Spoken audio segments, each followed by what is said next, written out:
Hey, everybody. Thanks for tuning in to the Wilderness Attitude Podcast. I'm your host, Brandon Waddell.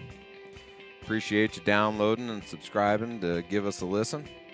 Really appreciate that. Hope everybody's having a great day. Kick back and enjoy the show.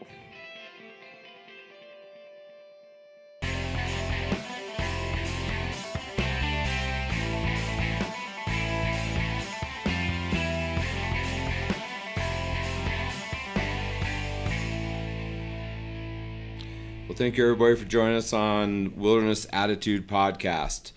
Today I have Erin Crooks, who is a big part of Raise 'em Outdoors.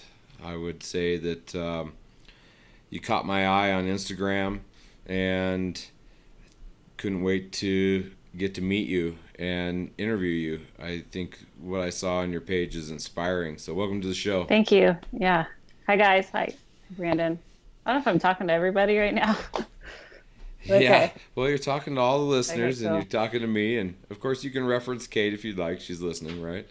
But how you doing today? I'm good. I'm really good. I've had a good day at work, and I'm in Virginia, so I don't know what time it is now. It's almost 7, so I'm just kind of closing down for the day here.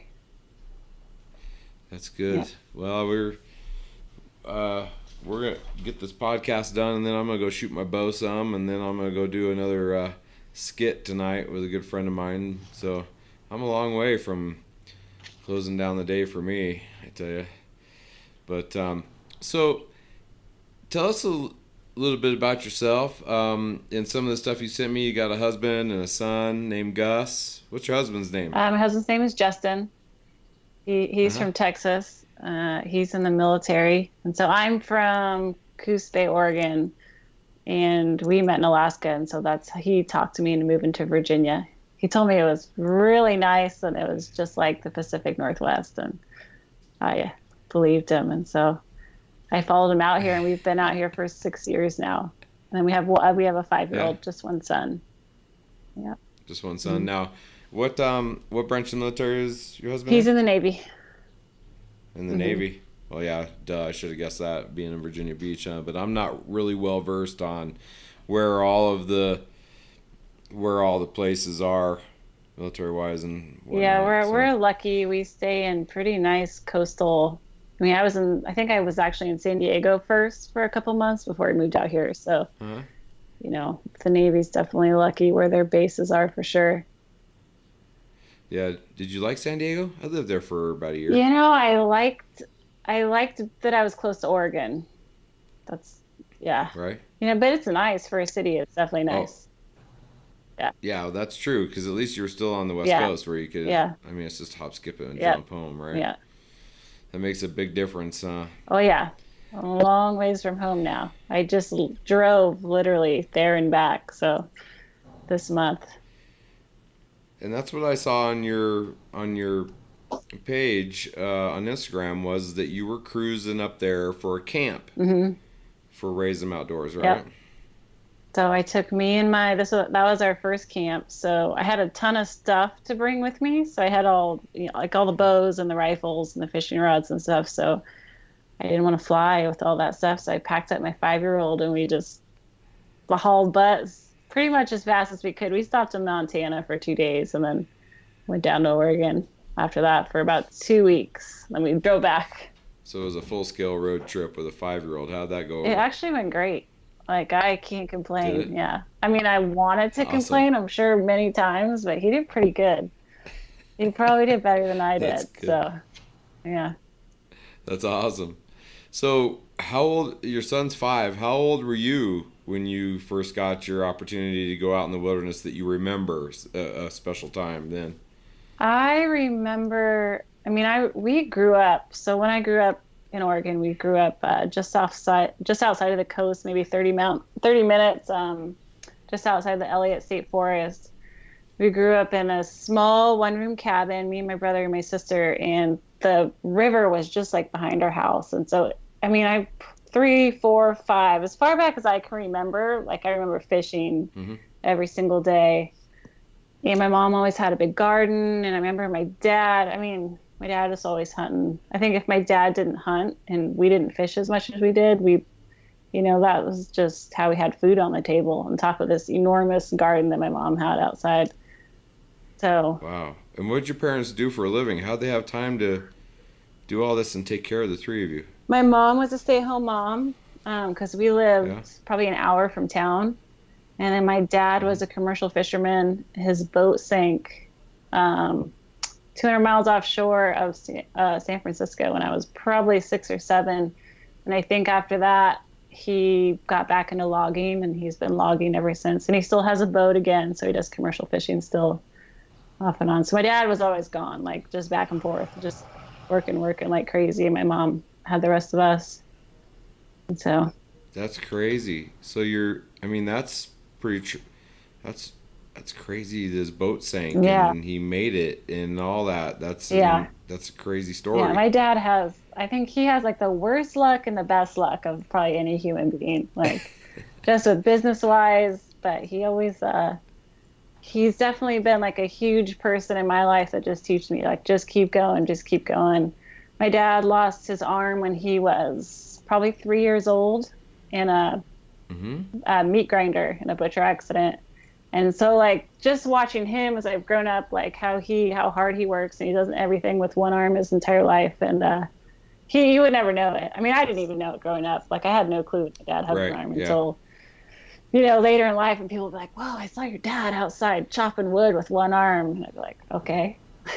and your point. Yeah. And So, but it definitely hit me when I got older. I was like, dang, he really pushed it. He never complained. He works hard. So he that's he instilled that in all of us kids. So it's pretty cool.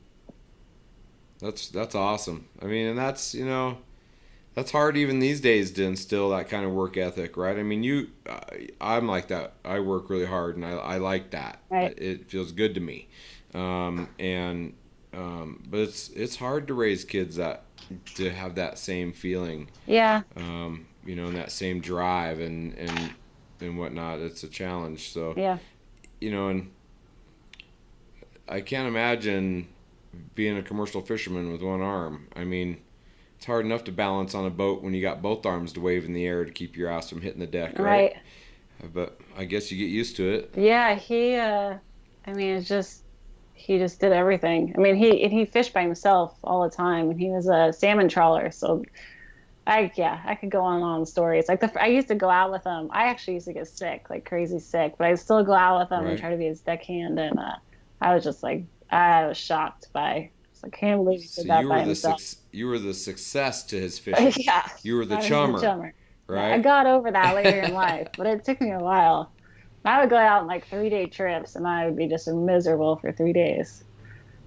Yeah, and there's not enough Dramamine in the world to make that No, go being away. seasick is horrible. I've only been to sea a few times on some 30-footers, and That's that was pretty really, big. I wouldn't say in the sea. I would say the Gulf of Mexico is not quite the same as um, The the Pacific Ocean. Pacific Yeah. or Atlantic, right? I Yeah. think they're definitely different animals, but I can tell you that, I mean, we hit some decent stuff out there when we got 150 miles out there. Right. It was pretty crazy. Yeah. But I don't know. I survived that. I don't know. Maybe I could do it again. But I was going to ask you how often you got to go, as a young kid, or if did you have to be a certain age before you were allowed to go? No, I remember No? going on the boat as like a little 5 years old probably. And my mom, Wow. he made sure my mom came to probably help him out, like Oh, ring, yeah. because I have a twin sister and my Right. brother is, I don't know, 18 months older than us. So I'm sure we were Right. just like the three of us were a handful. Were you guys like the fishing crew on that river? I mean, were you the team to beat all the neighbor kids or anything like that? Or We where did was your not closest have neighbor kids. Yeah, we had no neighbor Right. kids. A couple miles, probably closest neighbor. So, So you guys were but tight we then. were super tight, yeah. And we still are. Love hate relationship. Oh, Maybe, yeah. huh? I'm sure there's days, Yeah. right? Especially me and my twin. But we got over I that. have I was an only child, but somehow I morphed into having 9 children, and Uh-oh. it's a mine, yours, ours, and theirs family, and so There's times when all my kids are very tight and they get a little cliquish here or there, but then there's times where when war goes down, then all nine choose a side, Right. right? And it gets kind of ugly. Yeah. But Yeah, I can that doesn't imagine. happen very often. Not That's a very big often that's a anymore big now that some battle. of them are. Yeah, yeah. It's not as bad as it's not as bad now that I've got three of them raised and out the door at this point. Right. With a couple, but the two of them are still local, so they can still get involved in as much of the drama as they want. Right. But they tend not to because they're 26 and 25 and having fun with their life, right? Yep. So, well, cool. Well, I know that in reading some of your stuff, then he becomes a logger, your father. Mm-hmm. And what did that do for you as an outdoorsman? You got to learn some forestry, right? Yeah, and it taught me a lot. Later in life, ended up like right out of high school, going helicopter logging for a couple years myself. But like, I think my parents split up when I was 7 or 8, and so I spent a lot of time with my dad. So he had to take us to work, and so we would just sit on the landing all the time. And I was like, I learned how to, make a fire by myself, and I was probably like 7 or 8 years old. Like I was cooking meals out of this little coffee can contraption that I had turned into like a little stove, and so and you just see everything when you're out there. Take your BB gun out there and we just shoot pop cans, or sometimes you let us shoot a squirrel, or, you see deer all the time. And we basically just lived out in the woods. If it was summertime, he took us with him. Right.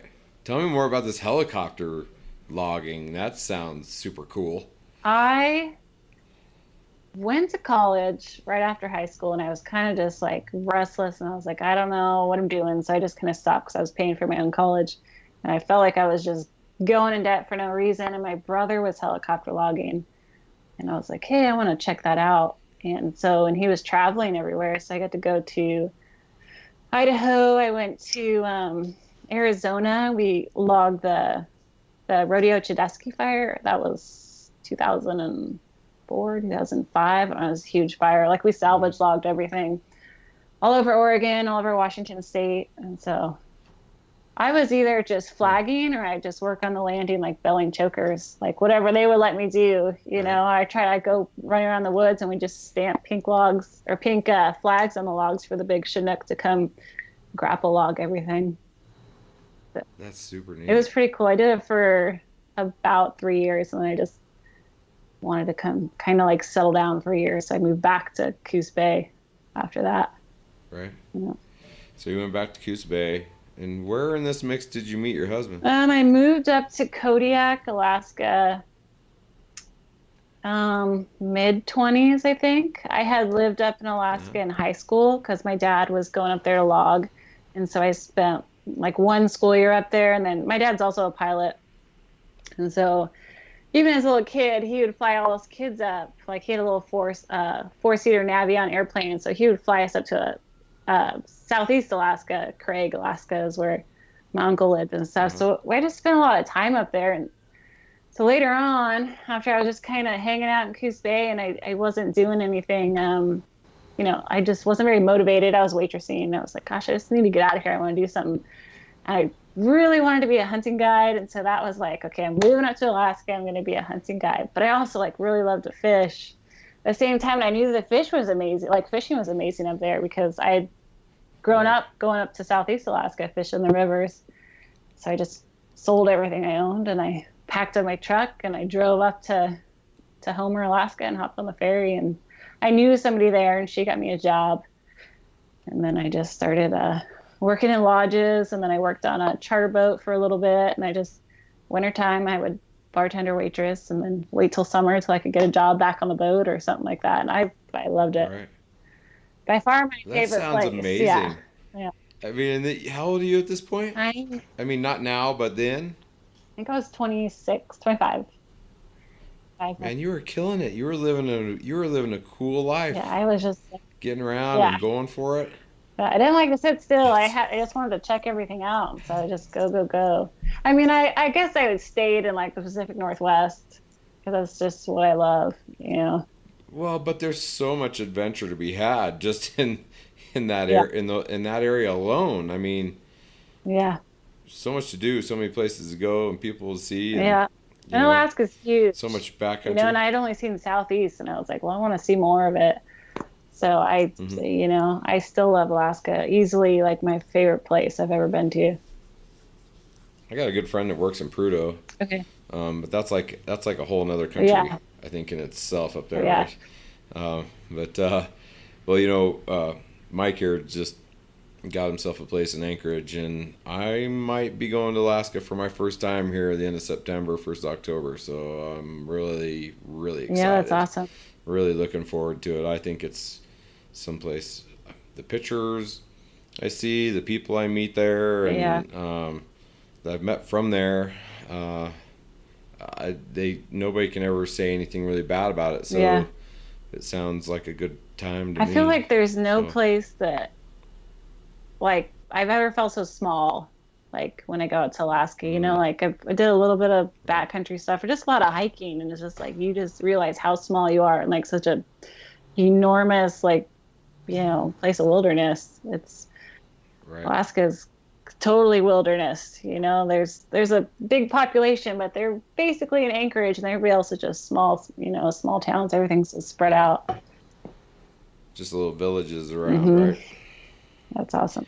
So you go up there and you're working in the restaurant industry in the wintertime, and you're doing some fishing and doing all this, so you chase down that new dream. And how long did you do that?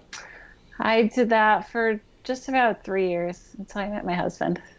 Okay. Yeah. And then you met And then I him, met and him, and then then all was different after that. We dated long distance for a while, and then I went back down to Oregon. I thought I was going to work on a shrimp boat for a little while, and I thought I was going to go back up to Alaska like the next summer, and I just kept going down to San Diego to visit him, and then the rest is history. I ended up staying in the San rest is Diego, and history. then we moved out here to Virginia. So when you met him, was he already in the Navy? Yep. And he was in San Diego Oh, at that gotcha. time. So he was up in So where'd Alaska when I you? met him. He was up in Kodiak just Oh, okay. training. And so he just, Training with the Navy in Kodiak? yeah, yeah, they have the Navy and the Coast Guard are both pretty big up there. Are Yeah. they? Gotcha. Yeah. Well, that's pretty cool. And the rest is history on the marriage deal. So now, how long you guys been married? It'll be 6 years in November. 6 years. Yeah. Yeah. Sweet. Very Yep. cool. And so he's quite an outdoorsman, I would assume. Yeah, I mean, he's from Texas. He's actually the one that got me into bow uh-huh. hunting. Because I just grew up Right? rifle hunting. Um, and he grew up hunting whitetail in Texas, and I think you just grow up bow hunting when you grow up whitetail hunting. I don't know, because I didn't, because my dad, he's always been a rifle shooter. My brother, who has really got me into hunting, is my brother. He's actually now a bow hunter, but he used to be just a rifle hunter. So that's all I did. And I met him, and we moved out here, and my husband was like, "You hunt with a rifle?" Like, okay, let's get you a bow. Cheater. Yeah. Yeah. So everybody's come from the dark side in the family, huh? Yeah. Everybody's come over to Yep. archery. That's good. Now, how long you been shooting a bow? Only I've been shooting it maybe 3 years. I've been hunting just 1 year. I went hunting last year with it, and I And have yet to you've yet to yet to harvest with it, harvest huh? with it. That's all right. So What bow you shoot? I just got the Matthews Avail this last. Ooh, Yeah, yeah. How you like I that? really like it. I was shooting Yeah. the Matthews Mustang for like the last 3 years before that, and then I got this, and I was like, "Dang, this is nice." Like it was a Yeah, big right. upgrade. So it's quiet and it's It fast, was. and I like it a lot. Yeah. So That's awesome. I'm Well, actually gonna take it. Hunting season opens here. There's I think September 2nd, so I'll take it down to North Carolina. I hunt on a farm there, and then I drew tags for elk in Montana. you Yes, I'm did? driving back to Montana like September 16th, I think. Wow. Yeah. Is that what, when you were there for a couple days, did you do some scouting while you were there? Did you look around? Or? Yep. We did some scouting. I got to meet up with the people I'm hunting with, and just hang out. So I was like, I live in like flat land over here in Virginia Beach, and I was like, I gotta get in shape, like real Yeah, you better fast. start doing some stairs, Yeah, girl. there's a cat. Lots of box steps in your future. Yep. Yep. That's awesome. That's going to be exciting. What region of Montana? North, south, I'll east, west? be south of Missoula. South of Missoula. Hmm. Right on. Yeah. Cool. Yeah. Yeah, someday I hope to hunt in Montana. At this point, it's all I can do to hunt right here, Southwest Colorado. Yeah. Now that I've got kids that are bow hunting and whatnot, it's tough. I thought it was tough just going hunting by myself with a few friends, Right. but now that I gotta mix their schedules into what I'm trying to accomplish and whatnot too, it's like it's a full month of hunting. Yeah. I mean, it's turned into a juggle. Yeah. I'm sure. Um, but I did draw my first out of state tag this year, which not far from here. It's just across in New Mexico. For Um, elk. and no, for January buck Oh, tag. nice. So a late season Right tag on. down there. So I'm looking You forward to get an that. archery So hunt for that? You're gonna bring your bow yeah, for that? You yeah, stick to your bow. yeah, yeah. I'm only an archery hunter. Yeah, that's good. Yeah, yeah. But I mean, if it came down to starving or not, then I'd probably shoot an elk with a gun. Yeah. I wouldn't be. I'm not opposed to it, but Yeah. between 4 elk tags in my house. Well, 7 elk tags in my house. If we can get a couple of them in the freezer, we'll eat good. Right. So, Yeah. you know, so You we'll have see plenty how of it food. goes. Yeah. But I'm one of those guys though. I shoot the first legal bull that comes in front of me. Right. I'm not a picky guy. It. Antlers aren't a big deal to me. I figure if I shoot the first legal bull that comes in front of me each year, one of these days, it's going Yeah. to be a big That's one. right. And that'll be the day. Yeah. It will be. I guarantee it. Never know, Yeah. right? Yeah, what drew you to wanting to shoot with a bow? Other than, maybe that you go bow hunting with your husband or something like that, but was there an He- emotional connection to it? Yeah, and he actually never took me. He just got me a bow. He was like, "This is something you do by yourself," which, um, I started hunting when I came out here, and I shoot my grandma's 30-30. She gave me that rifle when I was in my early 20s, and I shot my first gun with it. So it's open sights and whatnot. You shot your first deer, you shot your first buck with it, I shot my right? first buck with it, yeah. And Yeah. so it's super special That's rifle to me. I actually, because I'll take my 5-year-old hunting now, and it's just our chances are just better with a rifle. I haven't shot Yeah. anything with him yet either because he's pretty noisy, but he's getting better. So I still take that. Yeah, it takes And time. I was taking that when we moved here. But I've never hunted on a farm or out of a tree stand. So that was just something completely new to me because I just came from Oregon hunting public land, and here I am on somebody else's property. I can see their house, and I'm up in this tree stand. So I think that first year I shot a deer at 40 yards, and I don't know if I've ever done that until I moved out here. And my husband was just talking to me about how that's a lot of why you bow hunt, like at least for like the ranches they would bow hunt on. He's like, make it a challenge. You need to start bow hunting, because it's just a lot more rewarding. I don't know, I haven't shot anything yet, but it's a lot harder. It's definitely a lot harder, which is probably a reason I haven't been successful yet. So. Right. Yeah. I mean, it took me 4 years of bow hunting before I got anything. A lot of it had to do with, I probably could have harvested earlier in that 4 years had I had the confidence. Yeah. And it wasn't until I got my first kill that I thought, oh, well, I can do that. Right. Wow, okay, I can shoot a bull at 60 yards. All right, that makes sense. And do well at that. And, so, getting your first one out of the way is a huge incentive. So, hopefully you got an either sex tag and you can just get it, make a good shot on something and do well with that this year. That would be really good, because I agree with you. It is a more intimate level. Even as far as you're concerned, I mean, the rifle, you can shoot stuff 200-300 yards, and You never hear it grunt. You never hear it snort. You can't see it breathing. Right. You can't, it's way different when they're right Yep. there. And that kind of, that whole buck fever thing can get you, right? But Yeah. at the same time, though, if you just take all that in as part of the experience Yeah. and not part of the intimidation, Right. right? Or then it works out good. Right. Yeah. We actually, I get 6 tags a year, and so it's either Wow. sex. And usually where I hunt, I mean, it's farmland, farmland, farmland. I've kind of gotten to learn that everybody that hunts around me, it's like their motto is basically if it's brown, it's down.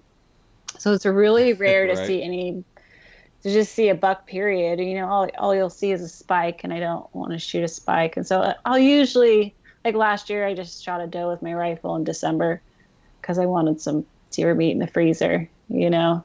I hunted with my bow until December, and then like you said, I shot at Seeing 70 yards with my rifle. Yeah, see, and here, I think about that. Some of those guys that go out there and sit in tree stands when it's that cold, man, freeze their butt off, and Yeah. they got to pull a bow and all that stuff. That's a whole nother world, man. Yeah. Here, it's warm. I mean, sure, you can have some cool mornings in the Uh-huh. high 30s or 40s, but it's on the rise, right? It's warming up.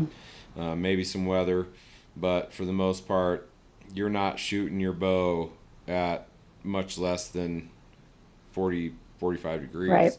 So, um, although that late season one I got in January might be different, but I always envy those guys. My neighbor just moved in from Pennsylvania, and he's a big archery guy and tree stander out there, and he's told me, man, you get so cold. Yeah. Says you go to pull on that bow, and you're like, it's like you ain't you like you never pulled it in your life. Like it's impossible Yeah, I could see when you're that. that cold sometimes. So you met your husband and moved down there to Virginia Beach. And at what point in time did Raise 'em Outdoors come into your mind? This vision that you have that's coming to reality now.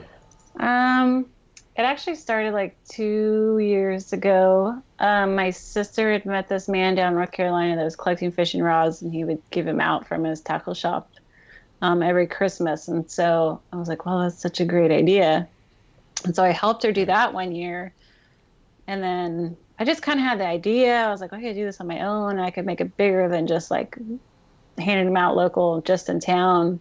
It's like you could just do this all year round. And so, but I kind of just sat on it. I was working full time, and I didn't have a lot of time to kind of process it. So next Christmas came around, and I guess that guy he wasn't doing it again that year. So I was like, well, I still want to do this, and had already been collecting fishing rods like throughout the year to kind of give to him. So I Right. decided to do this, and I remember cleaning out my garage, and I was like, gosh, I have so much hunting stuff that I've had for so long because I always like to buy the next best thing, but I don't like to throw anything away either. And I was like, well, Right. I was like, we could give away hunting gear and fishing gear. And so I just kind of put it online, and I started talking to people, and, so I started doing that, and I was doing it part time. I would send out like a package here or there to kids, like, because I built a website, and you can contact me through your website, and I'll get a lot of people that will say, hey, I know a family down the road, and they have 4 kids, and they love to hunt, and I know that they're like going through hard times, and like they'll give me the kids' ages, and I'll just kind of try to guess, and I'll throw them together a big package of just whatever I have, because I don't always have everything. So Right. I was just doing that little by little, and I was still working full time. And I remember going back home to Oregon, and I was talking to a friend of mine, and he was like, well, Erin, he was like, what are you going to do? Like, what do you want to do with your life? Basically, like, what do you want to do when you grow up? And I was like, I'm 32, or at least at that time it was. I was like, I'm already kind of grown. Grown up. What are you Yeah. And saying? I was like, well, that's kind of a tough question to answer. And he's like, if that's a tough question to answer, you're not being very honest with yourself. And I was Ooh. like, okay, like, it just really like hit me hard because I had already been like, I was trying to think of ways to make Raise 'em Outdoors bigger, and how can I reach more kids, and I've been wanting to do camps for a long time. Like I want to Right. figure out a way to, just get parents get involved, bring them to a summer camp where the parents come to the camp as well.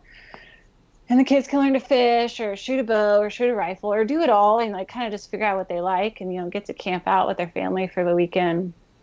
And after he said that, I was just like, okay, like I'm just going to do this. Like I'm going to start a camp. And so then I just was like, well, if I say it, so I just went ahead on Raise Them Outdoors Facebook. I was like, I'm going to have a camp. I was like, well, I said it and I have to do it. And I remember through contact, somebody got me in touch with Dan McKinley. He works for the Mule Deer Foundation. I got on the phone with him.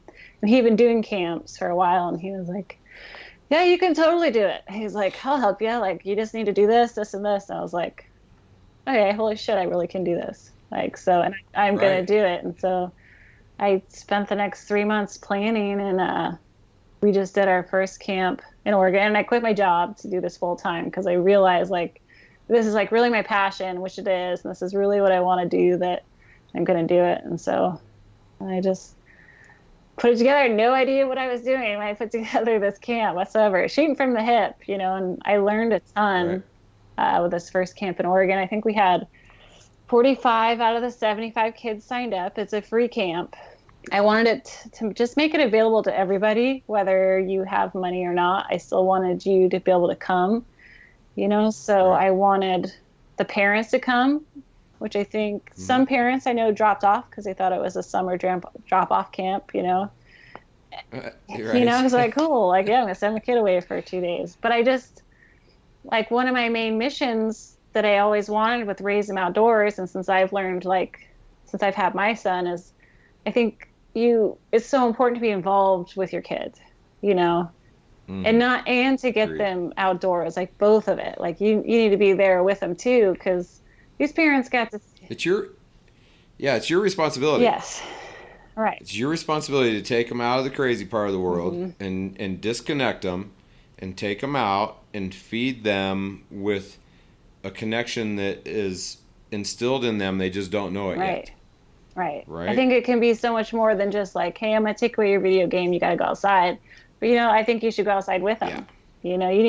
Let's go on an adventure. Yeah, we need to disconnect with our kids just as much as they need to disconnect. And so that's kind of how I got the whole idea with the summer camp. And plus, what if your kid gets really into fly fishing, and you don't know what to do next? Like, you got to just spend 2 days with your kid learning how to fly fish, or you just got to spend, because you're just right there side by side with them the whole time. And the same with the archery. And so, and the guides that came were amazing. Like, they really, interacted with the parents and taught them a lot too. And so I hope, like, that's kind of our goal with every camp, like, that we just keep making it, bigger and better, and just keep, it's not just getting outdoors, but it's the whole family getting outdoors with your kids. Yeah. I'm so excited for what you're doing. And because for me, I went down a dark path for a while in my life, and I was a Boy Scout, and I live in an amazing place here in Durango, Colorado. I mean, the wilderness is abundant. River going through town. I mean, I can go 40 miles south and be on warm water and bass fish and water ski and do whatever, and I can go 20 miles north and be at a killer ski resort in the wintertime, and everything in between. And I left the wilderness behind for a while in my life, and it wasn't until 7 or 8 years ago that I reconnected with the wilderness and went out there and sat down. I'm like, holy crap, like I miss this. Like, this is really a piece of me, and I belong here. Right. And so I took that upon myself to kind of get myself healthy again and get myself back into a place where I could enjoy it. And like I've said before, I love to challenge the wilderness to challenge me back. So I push myself, and I try to go deeper, and I try to, not put myself in a compromising position, which has happened. Yeah. But at the same time, try to go out and do that. And in that process, now it's become, my mission to share with my children and take them out on, and it's not always just hunting. Sometimes it's camping. Sometimes it's a hike the hike up Smelter Mountain for a workout at 4 or 5, 6 o'clock in the morning. Or, one spring break, I took my kids to Ouray, stole all their phones. We stayed in a motel, and we hiked the perimeter trail, and we went up Box Canyon. We did all this stuff, and there's nothing better than when you're cruising back and you're asking your kids about this 3 days we spent there, and my one kid that probably needs the most disconnect, Branson, who's on video games more than anybody in their life, right, looks at me and says, "That was the best spring break ever, Dad." Yeah. Right, and that, right, And you just and know. then it's a special place, and to put that in a child's heart and raise them outdoors like you're doing, Yeah. I think the world needs more of that. Yeah, I agree. So, And I hope to I guess help other parents, see the same thing, like realize like, gosh, that was the best weekend I just had with my kid. Taking him out well, camping or taking him out fishing. And the fact that you're allowing the parents to come and be a part of it is the best part of it, because they're learning with them, and they can continue to learn with them. They can come back from the camp. They can find a local fly fishing club. They can find a local archery range or gun club. They can get involved. They can keep this going. Right. And it's something that they can do together for the rest of their lives. Right. And even at the camp, like I think we were done by 2:00 every day. And so the parents were with we were at Big K Ranch in Elkton, Oregon. It's 2,600 acres and it was riverfront property. And so they had, 4 hours because we served dinner and had a big cookout every night. And they got to just go swimming and they got to 7:00 when everybody was done with dinner, they got to just go back to their campground and hang out with their kids. And so they got the whole weekend, with their kids. So I don't know. I thought, it's crazy as it was for me, because I was so stressed out running around doing my first event. Like when it was time to say goodbye, and the parents were like, "That was so great." I was like, "It was good." Like, it was so nice. It was so nice to hear. I saw like bits and pieces that, actually probably choked me up a little bit throughout the camp. But the rest of the time I was just a stress case. Like, okay, we got this going. But, I think they'll just get, hopefully, I learned a lot. They'll just get better as we go. We can offer more opportunities to the kids to learn more. I really want to bring conservation into the camp so kids can learn about that, what that means, and not just, about shooting rifles or shooting bows and everything. So we got a long ways I think to go. there's a lot to be said about that side of it, right? Teaching them the responsibility and the ethics and how to care for the future of what they want to go enjoy. Right. There's no doubt about that. So are you, with that being said, you had a successful camp in Oregon, and you're growing, you're working this full time now. What's in the forefront for Raise 'Em Outdoors? We are actually planning, I think, 6 camps for next year. So I'm going to pack the dog up this time, because they're going to pack the kids and the dog up next summer, and we'll kind of go on tour. I know that we'll be in Montana for sure. We'll be in Oregon. We'll be in Texas, maybe in a few places. We might actually even be right in the heart of Austin, because we really want to try to find a way to bring urban kids into it as well, that maybe can't drive 2 hours out to wherever. And we'll be in Virginia, and we'll be in Georgia. That's 5. Nice. Yeah. Well, that depends. If you do 2 in Texas, that's 1, 2, 3, 4, 5. That could be 6. Yeah. Right there. If you Yeah. do 2 in And I'm Texas, going to plan a year ahead. I did this last one in 3 months, so it was nuts. So.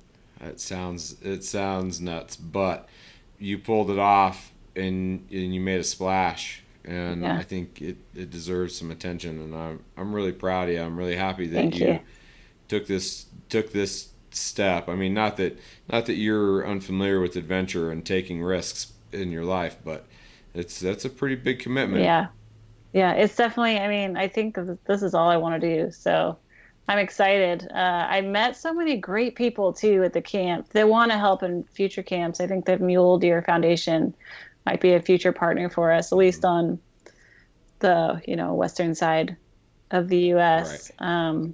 Project Healing Waters was a big part of our camp.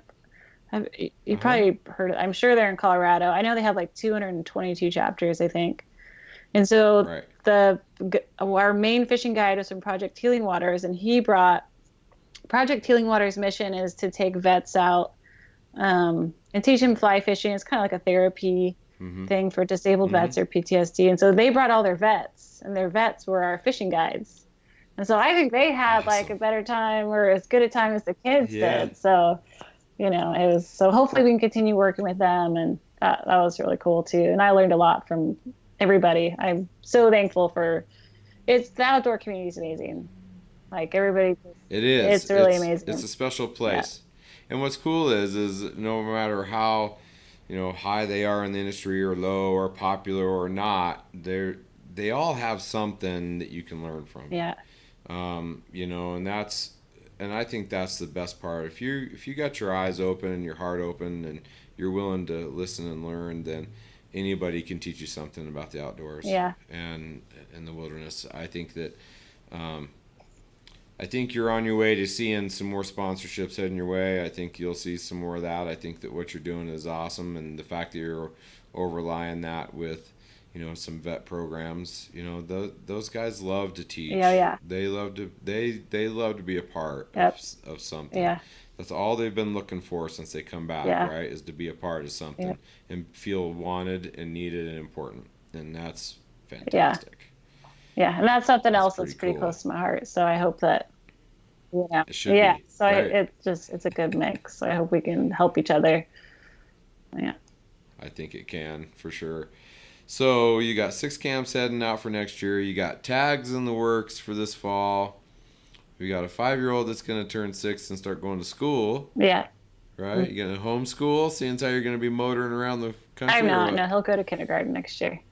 We No, won't leave that's good. until May. Well, school gets out early here, like Oh, middle of does it? May or something like that. So Well, we'll there you leave go. end of You'll be May. set. Yeah. And then during the meantime, I still year round, I still take donations. I like a Uh lot of huh. people will send me their used outdoor gear or old fishing rods and sit in their garage forever. I even have a few companies, a couple of Dick's Sporting Goods that have sent me just like hundreds and hundreds of like youth medium clothes. I guess it's kind of like their, it's like their showroom stuff or when I Uh said they huh. can't sell it. And Gotcha. so I still collect all that stuff and I still send it out year round. Now hunting season's coming up. I'm starting to get a lot of requests for kids hunting gear and stuff. Right. Fishing rods are starting to slow down. We just sent a ton of those Right. out this summer.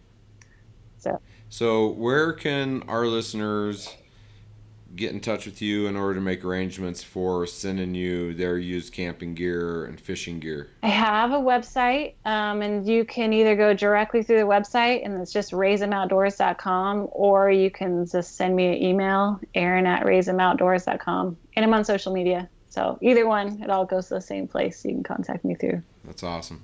Now, do you have like a whole Zircon? Do you have a whole nother storage place for all of No, this stuff that you no, get? we have a spare bedroom. It's funny because somebody, one of our friends is here visiting because he's stationed here for like 2 months. He's like, "Can I stay in your spare bedroom?" I was like, I got stuff like packed up to the wall right now. So Wow, yeah, everything's out of that's the pretty house. Yeah. cool. Hopefully someday we'll Well, I get know that there to needing a warehouse. that would be pretty special, Hmm. wouldn't it? That would be pretty special. I think, it's one of those things. If you say it, Yeah. probably Yeah. happen. That's pretty special stuff. Well, I can't thank you enough for being on the show. Thanks for allowing me to talk to you, get to know you some, and our listeners as well. And I'm really excited for you and what you got going on, and I really look forward to checking back in with you here at some point, and maybe running into you along the way somewhere, and maybe we can come to one of your camps next Yeah. year We might have to bring a camp and to be there. Colorado. Well, I'm could probably help find you somewhere for Yeah. that. There's some cool places here. I know a few people around here that have cabins and they're youth group places, but they're not always full. Right. So, we'd have to make some scheduling stuff happen, but it could be a good time. Yeah. Yeah. I'll touch base with you on that for sure. That sounds good. So, any shout outs to anybody out in the world for you? I would like to say, I don't even know if he has social media, Ken Hand with the Mule Deer Foundation. He was one of the biggest helps for me for my camp, and Dan McKinley from the Mule Deer Foundation, both like huge, huge supporters. And then just all my friends and family. If I didn't have everybody that was just like, everybody, I would do it anyways, but it's just so nice. Like everyone's just like, Erin, like quit doubting yourself. You can do this. Like, do it, do it, do it, do it. So just everybody, all my family and friends. It's been really awesome. Well, awesome. Yeah. Well, and happy birthday. Thank you. Week, right? Yeah, a big 3-4. Right on. Yeah. Woo. Yeah. Climbing the ladder. Yeah. You gonna do anything special? I got tickets to see Hank Williams Jr. Nice. So that's what I'll be doing on my birthday. That sounds Yeah, awesome. it'll be fun. Let me ask you one more quick question. What does the wilderness mean to you? The wilderness means to me is just getting back to your roots, and everything that's important in life is getting back out in the wilderness. It's raising my family out in the wilderness. It's wilderness is everything to me. Where's your favorite place in the wilderness? Honestly, Kodiak, Alaska. Ooh, Alaska is my favorite place. Kodiak, Alaska is probably my second. Talkeetna, Denali was one of my favorite places, and probably is. I spent a month as a fish bum up there, fishing rivers, living out of a tent, and so it has a close place to my heart. So is there a spot there? I mean, a specific spot that you would go to and sit and just let it soak you up? Montana Creek, which is Montana just Creek. south of Denali, just north Anchorage. Like I could go there and sit, or I could go there and just fish till 1 o'clock, 2 o'clock in the morning all summer long. I could have no phone Right. for an entire month. I'd be happy as I could be. Right. Well, hopefully you'll get back there. Yeah. You can get back Oh to yeah, that special definitely. spot. That'd be Definitely. awesome. Someday. I hope to try to get there someday. Sounds amazing. Yeah, have fun up there. Are you I will. going hunting? Thank you. Not sure about that yet. I am going to be meeting a friend of mine, Peter Barella of Alaskan Outfitters up there. We're going to do a podcast, and he's kind of in between hunters when I'm going to be there, so there might be some opportunity. But then the last text I got, I was told I might get shanghaied on a goat hunt. So There you go. we'll see, or sheep hunt. I can't remember what he said. September, October. Yep. I don't know what it's like on the mainland, but silvers are running in Kodiak at that time. That's another favorite time of the year, favorite place. So that's a lot of fun. Let's see here. Let's see what Peter said. I'm trying to remember. Yeah, goat hunt. Yeah. Oh, nice. I wonder where you go. He's somewhere outside of Anchorage. Okay. Somewhere out there. Yeah. Well, that'll be fun. It don't matter to me. I love being outside. Yeah, I could go to Alaska and just go get up on a mountaintop and be happy, even if I didn't catch any fish or get to hunt. That's just a extra little perk sometimes. That's just the extra little perk. Yep. You're right about that. Right on. Well, thank you so much for coming on Wilderness Attitude. Thank you, I appreciate it. Yeah, thanks for having me on. It's been awesome. Thank you, guys.